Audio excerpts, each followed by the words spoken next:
Riswah yang kedua itu adalah riswah dalam penerimaan dan pengangkatan calon pegawai.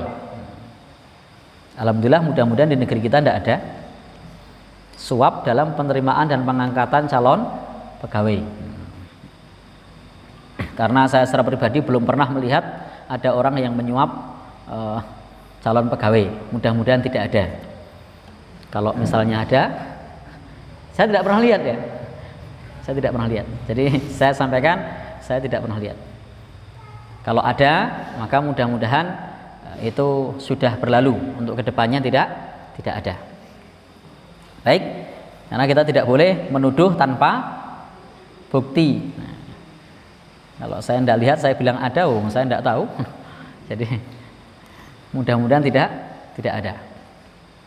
Maka ketika dia membutuhkan para pembantu, membutuhkan para staf di departemen atau di kementerian atau jabatan, maka diharuskan membayar sejumlah uang, atau berdasarkan kekerabatan, atau berdasarkan tawaran politik. Kalau rumor sih sering dengar, tapi kan itu rumor. Kalau melihat langsung belum. Sehingga jangan sampai kita nuduh tanpa bukti. Maka sogok yang diberikan oleh setiap calon pegawai ini jelas sebuah pengkhianatan. Ini jelas sebuah pengkhianatan dan ini sebuah kezaliman. Karena innallaha ya'murukum an tu'addul amanati ila ahliha. Allah sudah perintahkan untuk menunaikan amanah kepada yang berhak menerimanya. Maka ini termasuk bentuk pengkhianatan dan termasuk bentuk tidak amanah atau menipu rakyat kalau itu terjadi. Dan yang terjadi nanti orangnya tidak cakap. Padahal Nabi mengatakan idza wusidal amru ila ghairi ahlihi fantadhiris sa'ah. Jika suatu urusan diserahkan kepada yang bukan ahlinya, maka tunggulah kehancurannya. Dia tidak ahli, loh kok diterima? Kan ada duitnya. Maka yang jadi nanti adalah kerusakan karena tidak ahli. Yang penting bayar. Padahal Nabi sudah bilang, sudah bersabda idza wusidal amru ila ghairi ahlihi. Jika suatu urusan diserahkan kepada yang bukan ahlinya, fantadhiris sa'ah, tunggulah kehancurannya. Tidak cakap, dikasih amanah, ya hancur, rusak. Ma min walin yali ra'iyatan minal muslimin. Tidaklah setiap pemimpin yang memimpin rakyatnya yang beragama Islam, fayamutu wa huwa ghashun lahum, dia meninggal dunia padahal dalam keadaan menipu mereka, illa haramallahu alaihil jannah, melainkan haramkan masuk surga. Jadi Allah haramkan masuk surga bagi orang yang mengurusi kaum muslimin, bagi pemimpin yang mengurusi kaum muslimin dalam keadaan menipu rakyatnya, maka Allah akan haramkan masuk surga. Sekali lagi, ini tidak menuduh perorangan, bukan. Ini sabda Nabi. Nah, ini sabda Nabi. Tidaklah ada orang yang diserai urusan kaum muslimin dan dia meninggal dunia masih dalam keadaan menipu rakyatnya, belum bertobat, masih dalam keadaan suap menyuap, maka Allah akan haramkan masuk surga. Begitu sabda Nabi dalam hadis riwayat Imam Bukhari. Maka Bapak Ibu yang berbahagia yang dirahmati Allah Subhanahu wa taala, hati-hati dengan riswah atau suap yang semacam ini, karena ini bagi kita semuanya yang menyuap maupun yang disuap itu sama-sama dilaknat. Dan jika dia adalah yang mengurusi urusan kaum muslimin, Rasul sebutkan diharamkan masuk surga. Bapak Ibu yang berbahagia yang dirahmati Allah Subhanahu wa taala, apakah ada riswah yang dibolehkan? Jadi apakah ada suap yang dibolehkan? Bapak Ibu yang berbahagia, pada umumnya riswah itu kalau kita baca di dalam kitab-kitab para ulama itu terbagi menjadi dua. Yang pertama adalah riswah atau suap yang sifatnya adalah merampas hak orang lain. Maka suap jenis ini adalah zalim dan ini hukumnya adalah haram. Sementara jenis yang kedua adalah riswah untuk mengambil haknya. Maka jenis suap yang kedua ini menurut mayoritas ulama ini adalah riswah suap yang boleh, yakni konteksnya adalah mengambil haknya, bukan merampas hak orang lain. Namun demikian di sini para ulama berbeda pendapat. Pendapat yang pertama, tetap berdosa hukumnya memberikan sogok pada saat itu. Jadi tetap berdosa hukumnya memberikan sogok pada saat itu. Jadi pendapat yang pertama, mutlak suap itu tanpa pengecualian, dalam kondisi apapun hukumnya tetap haram. Ini pendapat pertama. Tetapi ingat, pendapat yang kedua adalah pendapat mayoritas ulama. Dalam kondisi tertentu seseorang dibolehkan memberikan sogok dan dosanya hanya bagi yang menerima, bukan bagi yang memberi. Ini yang kita sebut sebagai suap untuk mengambil hak, bukan untuk merampas hak. Kalau untuk merampas hak jelas dilaknat, dilarang dan berdosa. Tapi kalau untuk mengambil hak itu adalah dosanya bagi yang menerima tapi tidak bagi yang memberi. Ini adalah dalam rangka apa? Dalam rangka mengambil hak untuk menolak kezaliman yang menimpa dirinya, kecuali dengan membayar suap. Maka dengan membayar suap dia tidak terzalimi, maka ini termasuk suap yang boleh. Contohnya apa ini? Ya, dikalungi celurit, dikupain celno. Nah ini boleh tidak? Boleh untuk keamanan. Jadi di jalan dicegat orang kalungi celurit, lalu kemudian kita keluarkan uang. Sudahlah, biarkan saya hidup, ini uangnya ambil saja. Ini dalam rangka menyelamatkan diri, menolak kezaliman. Nah, ini boleh. Ya? Tidak boleh terlanjur celurit. Terlanjur celurit ya sudah mati, Pak. Sudah terlanjur celurit sudah mati itu. Ya. Baik. Kalau tidak mati ya berdarah atau terluka parah. Maka Ibnu Abidin, ulama mazhab Hanafi berkata, sogok yang diberikan untuk menolak kezaliman pada diri dan hartanya dari orang yang penerima sogok atau sogok jenis ini halal bagi pemberi dan tetap haram bagi penerima. Jadi halal bagi pemberi dan tetap haram bagi penerima. Adapun orang yang mengetahui, ini ulama mazhab Syafi'i, Ar-Romli, Imam Ar-Romli mengatakan ada orang yang mengetahui bahwa hartanya akan diambil dengan cara yang batil kecuali dia memberikan sogok, maka dia tidak berdosa memberikan sogok karena ini untuk menolak kezaliman. Imam Ibnu Qudamah ini salah satu ulama dalam mazhab Hambali. Beliau mengatakan jika seorang memberikan sogok untuk menolak kezaliman terhadap dirinya, maka hal ini dibolehkan. Jadi ini dibolehkan. Demikian pula Imam Ibnu Taimiyah juga berkata, seseorang boleh memberikan hadiah sebagai perantara untuk mendapatkan haknya atau menolak kezaliman atas dirinya. Maka pendapat ini dinukil dari para ulama salaf dan para ulama besar.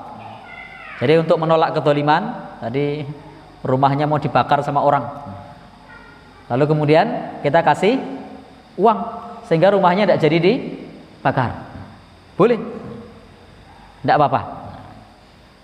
Atau hartanya mau istilahnya rampas, lalu kemudian kita berikan sebagian, lalu dia lepas, maka tidak apa-apa. Ini adalah dalam rangka menolak kezaliman.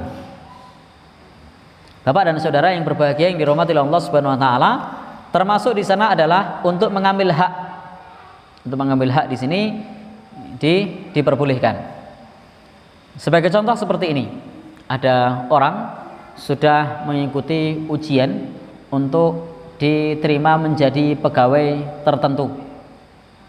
Ini saya tidak menyebut di negeri kita ya, umpamanya ini di negara manapun. Jadi Ada orang mau jadi polisi, misalnya gitu Pak Panut ya. Jadi ada orang mau jadi polisi, ujiannya lolos, ujiannya sudah lolos. Nah, jelas ujiannya lolos, semua lolos. Tapi tiba-tiba ada oknum yang datang, Mas, jenengan ini sebenarnya lolos, tapi yo maaf, kalau kamu tidak bisa menyediakan berapa kira-kira? Ya. Misalnya, ya tidak usah banyak-banyak lah, 200 misalnya. Kalau Anda tidak bisa menyediakan 200, ya maaf. Oh ya. Kalau Anda tidak bisa menyediakan 200 juta, rasa oke-oke, ini cuma perumpamaan kok.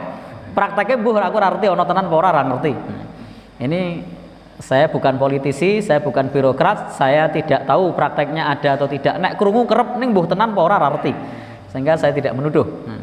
Kalau sering ada orang cerita, ya dengar, tapi mbuh tenan apa orang, jangan sampai kita termakan oleh rumor yang berkembang sementara kita tidak melihat sendiri, tidak tahu sendiri.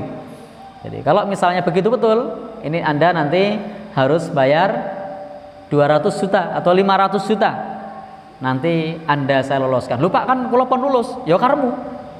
Jenengan iki can lulus, ning nek orang bayar, ya ngapura. Iki bijine tak ejolke bocah liya. Sik gelem bayar. Maka ini namanya suap untuk mengambil hak. Karena dia sejatinya tanpa bayar pun lolos. Ujiannya lolos, tertulisnya lolos, akademiknya lolos, tapi ada oknum yang kemudian memanfaatkan situasi. Maka pada saat itu kita memberi suap, statusnya adalah mengambil hak kita, karena nyata-nyatanya secara nilai kita lolos, secara kriteria kita terpenuhi. Tetapi lain cerita, ada oknum datang, jenengan kira lulus loh, bijimu elek, dhuwurmu kurang dhuwur, terus apalagi untumu tambalan, pemeneh polisi cacatnya apa? Lehmu melaku kurang demes. Angel jenengan lulus, ning nek pengen lulus gampang. Nah, bayar 500 mengko beres. Nah, maka ini namanya merampas hak, karena sejatinya dia tidak pantas, sejatinya dia tidak lolos, nilainya tidak tercukupi. Maka orang yang nilainya tercukupi akan tergeser oleh orang yang bayar tadi. Dan ini hukumnya adalah haram. Ini hukumnya haram karena merampas hak orang lain yang sejatinya orang lain tersebut sangat pantas dan memenuhi kriteria, tapi kemudian digeser oleh orang yang punya uang. Dan ini hukumnya haram. Tapi beda dalam kasus yang pertama itu mengambil hak. Sebenarnya dia itu kalau tidak ada oknum tadi, kalau tidak ada yang memanfaatkan situasi, jelas tingginya memenuhi syarat, ototnya juga pantas kalau jadi aparatur negara, kemudian juga secara kesehatan dia terpenuhi, nilainya juga bagus. Nah, tinggal masuk saja. Tapi tadi ada oknum memanfaatkan situasi. Ya monggo, kalau jenengan tidak mau nilainya hangus, bayar. Apa boleh buat? Maka kemudian dia membayar yang semestinya dia tidak bayar pun sebenarnya lolos. Tapi dia bayar itu hanya sekedar untuk mengambil haknya, bukan untuk merampas hak orang lain. Yang menjadi dalil pendapat ini adalah athar yang diriwayatkan dari sahabat Ibnu Mas'ud, semoga Allah meridhoinya, bahwa pada saat berada di Habsyah, harta beliau diambil oleh seseorang, maka beliau membayar sogok sebanyak 2 keping uang emas, seraya berkata, dosa sogok ini hanyalah ditanggung oleh orang yang menerima. Athar ini diriwayatkan oleh Al-Qurtubi dalam tafsirnya. Juga Bapak Ibu yang berbahagia yang dirahmati Allah, dapat dianalogikan dengan tebusan membayar tawanan muslim yang ditahan oleh orang kafir. Jadi ada seorang muslim ditahan oleh orang kafir dalam sebuah peperangan, maka boleh ditebus dengan sejumlah uang, dan ini tidak termasuk suap yang dilarang, tapi dalam rangka menebus, menyelamatkan nyawa seorang muslim. Jadi ada disandera oleh pasukan di satu negeri, lalu kemudian untuk membebaskannya harus membayar sejumlah uang. Maka ini boleh dibayar, dan ini statusnya bukan suap yang haram, tapi dalam rangka menyelamatkan nyawa, dalam rangka untuk menolak kezaliman, dalam rangka mengambil haknya. Maka seorang menyelamatkan nyawa seorang muslim, menebusnya pada saat perang, ini disamakan dengan suap yang dibolehkan, karena hal itu memang boleh dalam rangka menyelamatkan seorang muslim, dalam rangka menebus para tawanan, dalam rangka menolak kezaliman. Pendapat mayoritas para ulama ini sangat kuat, dengan catatan wajib berusaha terlebih dahulu untuk menempuh jalan yang benar demi mendapatkan haknya. Jadi tempuh dulu jalan yang benar. Kalau ternyata kemudian mentok tenan, ya sudah, baru kemudian bayar, dengan catatan dia memang orang yang berhak. Kalau dia bukan orang yang berhak, jelas-jelas nilainya tadi ketika ujian tidak lolos, jangan bayar. Kalau bayar namanya zalim.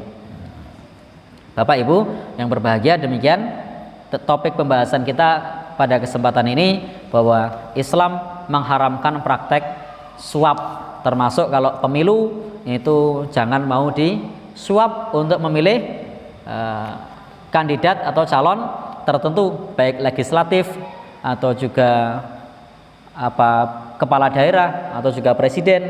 Sebaiknya tetap tidak melakukan atau tidak menerima suap. Itu sama-sama dilarang dan tidak boleh di dalam Islam, kecuali Anda hanya diberi alat peraga kampanye. Nah, itu boleh-boleh saja, alat peraga kampanye yang sesuai undang-undang, dikasih stiker, tampani oleh. Dikasih apa lagi selain stiker, misalnya dikasih deluang atau kertas visi misi, ya boleh. Dikasih apa lagi misalnya yang sifatnya merupakan alat peraga kampanye, itu tidak termasuk suap. Tapi alat peraga kampanye berupa baju batik misalnya, suap itu 300.000 regane. Itu sama, itu suap, itu bukan alat peraga kampanye. Alat peraga kampanye berupa misalnya, apalagi gawe ke gimana? Kaosnya kaos yang kayak apa? Kaos yang 6.000 ya itu alat peraga kampanye. Tapi 6.000 rupiah. Ya, yang saring tahu, ya, enggak apa-apa, itu alat peraga kampanye. Tapi kalau diberi sesuatu yang melebihi biaya alat peraga kampanye, saya tidak tahu di undang-undang alat peraga kampanye berapa. Mas Sugeng yang tahu, berapa Mas Sugeng? Ya. Tidak tahu. Oh ya, baik. Kalau ternyata kok dikasih sesuatu yang harganya misalnya 100.000 gitu, lah itu bukan alat peraga kampanye, itu jelas suap, itu nyogok dalam berupa misalnya beras, itu sogokan, itu gula pasir, ya, harganya jelas bukan menunjukkan alat peraga kampanye, tapi itu sebuah suap.